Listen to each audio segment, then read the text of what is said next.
Hey, look, we're back with Victor once again. Going to deal with something that's a little touchy, right? Not comfortable. I'm scared of this one. Those customers that are insistent on getting 3 bids. And it doesn't matter if you're first or second in, they're getting somebody else. Like, you've done everything perfect. Like we teach, you brought it perfect. I mean, you checked every box. You delivered this presentation. Their heads going like the little dog in the window, like, yeah. I love it. This is great. This is awesome. This is awesome. You've nudged them 2 or 3 times, 2 or maybe 4 times. And they're feeling good about it. And they love everything. But at the end of the day, you don't want to push it too far, because we know that if you alienate them and if you become that always be closing person that never works these days, right. Very rare that somebody can pull that off these days, that if you push too hard, you're going to alienate them and you could lose the deal. Yeah. So how do you dramatically, or how can you get out of that with causing too much drama? And I've always called it like leaving with dignity. And so let me spin this by you, what I've been preaching for a while, and you'll probably cut holes in it, but I think it works. By the way, I love your phrase, leaving with dignity. I want to leave with dignity. All right, go ahead. So basically, when I get to that point where I've nudged them enough and they don't, they're not going to budge, right? I mean, Ed, I told you I love you. This is great. This is perfect. This is I've checked every box. They've given me every buying sign in the world, but they throw that hand up and they say, look, Bubba, we're getting another estimate, just like my wife and I would do it, right? If I needed to buy a furnace, I'm getting 3 estimates. I don't care how good you are, first guy in. I'm going to get the 3 estimates. Maybe there's situations and circumstances you can convince them to cancel the other appointments, but you can't on this one. So you're having to leave. Whether you're first, second, well, obviously if you're third, you'll be able to have them make a decision. But I've always taken this approach. So it's kind of tense, right? The pressure is kind of in the air a little bit. You don't have it real swarmy yet, right? So I mean, they know you're asking for the business and you've asked a couple of times, but it's kind of getting to that point where I don't want to press any further. Right. So one of the things this was taught to me years and years ago, and I just remember it, and I've just taken it to memory. So the first thing I want to do is I want to put the customer at ease. And what I would tell them, just to kind of take the air away, Victor, I can certainly understand and appreciate that. Sharon and I do things much the same way in our house. So you got this big moment where the pressure's kind of in the air. You know, you don't want to push it. You know you've gone too far if you feel uncomfortable, right? So the customer's way past that. So you're right there. So, Victor, I can certainly understand and appreciate that. Sharon and I do things much the same way. And then lay in a solid pause, right? So just in that 16 sentence, kind of relieving the tension is, I've told them, I appreciate what you're doing. I get it. And you know what? I get it so much that's how Mom and I do it in our house, right? So now they're at this point where they're a bit relaxed. Victor, I can certainly understand and appreciate that. Sharon and I do things much the same way in our house. Pause. If you'd be so kind, I'd like to ask you a favor. Pause. I promise you, I've spit this thing 1,000 times. They've never said no, because I've done a really cool job. Yeah? Right. I mean, I really did my work. I'm a professional. They respect me. I'd like to ask you if you would do me a favor. If you'd be so kind, would you do me a favor? And they go, another pause. Yeah. Sure. I'm a likable guy, right? They like us.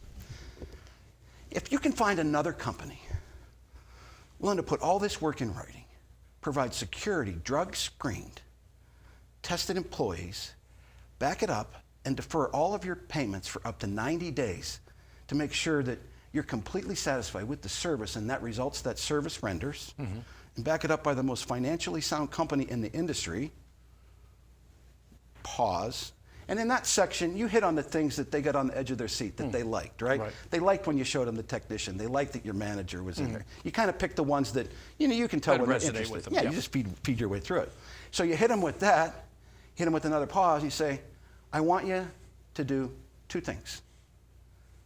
I want you to buy it, and then I want you to call me and tell me. I'm pretty good at what I do. I sell more of this business than anybody in Ohio. And quite frankly, this is how I've chosen to feed my family and raise my family. I'll go work for them. Another pause. And then, in the words of Victor, one last little nudge. Victor, what you're really talking about is Orkin. Why don't we go ahead and just get this scheduled? Yeah. So break that down a little bit. Now, Yeah. give me your approach to that. Like, you got to leave, right? You got to gotta leave. And they got another company coming, or they got two coming. Give me some thoughts on that. Well, I like what you said earlier at the beginning of that, because what you're saying with your statement, if you can find another company that gives you this, that, B, C, D, what you're doing is you're setting a level of expectation for anybody who comes after you. Right. So there's two ways of looking at it. There's something called the poison pill and the inoculation effect, right? So the poison pill works something like this, is that if you want to make sure that the company that comes after you meets those standards, you want to say something, and again, you can kind of rephrase it your way. You want to say something like this. You want to say, look, I said, if you have to get a couple of other bids, I'm just kind of paraphrasing, I understand, I clearly understand, do your whole pitch, and they'll still say, that's fine, do that. But do me a favor, make sure that whatever company you look at has these 5 things: A, B, C, D, E. In fact, sometimes I would even write it for them. You got to have that, you got to have that, and then these are the 5 things that any reputable company should have. So why is that called a poison pill? Because that's a leave behind.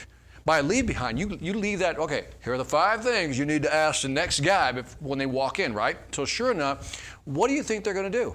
They're going to go, well, let me ask you a question, Mr. Competitor B. And so they're going to ask the competitor, what about this? What about this? And they're going to watch and wait to see if they say yes or no. Is that included or not included in the price? Because Ed said it was included. So that's a way, that's called the poison pill. You basically are leaving a set of expectations that you expect from the other person to match up apples to apples.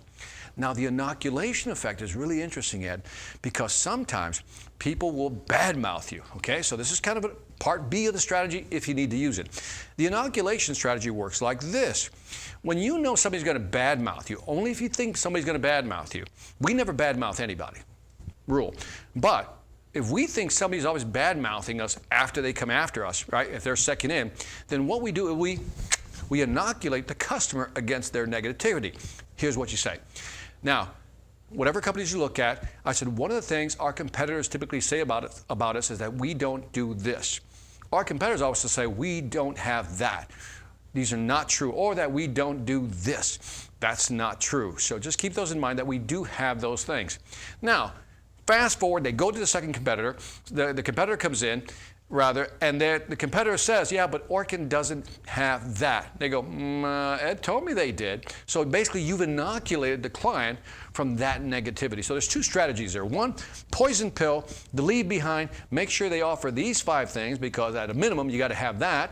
And then make sure if they're negative, they're talking bad about you, that you inoculate the client before you leave. Absolutely. That's awesome. That's awesome. One of the things we get all the time, Victor, maybe we'll take a second and talk about that. Historically, we hear, well, we do everything that Orkin does for less. Yeah. I mean, that's like legendary in the industry, right? I mean, like every competing salesperson that goes up against us, we do everything Orkin does, and for our price, and that's never true. And I think that first piece will help with that. Yeah. I think it's because now you're basically instructing, if not training, the client on how to buy from you or whoever comes after you. But because you're first in, you can really condition the client with the poison pill. Amen. Yeah. Amen. And you got to know your competition, right? Yeah. You got to know your competition to spin it that way. Correct. No, so I think that's pretty cool on how to deal with those very frustrating shoppers. Yeah. But I think you'll get the most satisfaction when you sell those kind of folks. When they get a couple, 3 bids, that's what gets me excited nowadays. When it's they just sign up because you're wearing the diamond and it's easy. Yep. There's nothing in that for me anymore. It's great for the commissionable salesperson with no competition. But when you win those ones in competition, that's where the real charge in this game comes from. I don't know if you would agree with this statement, but I think the 10 to 20% who go for bids, the 10 to 20%, whatever the number is, I think they do it because, again, we as salespeople didn't either say the right thing, didn't touch on the right things, or third, didn't make them feel comfortable. And that's why they believe that they have to get another bid. Absolutely. Yeah. And that little spin that I did, you won't believe the feedback I get on how many times that when you say, Victor, what you're talking about is Orkin, that it closes the deal right then. Right. It closes the deal right then. I think that's enough on that right now, Yeah. right? Leverage the brand. Leverage the brand. Absolutely. Leverage the brand. Well, let's get out of here. Again, continue to separate yourself from the competition, and good selling.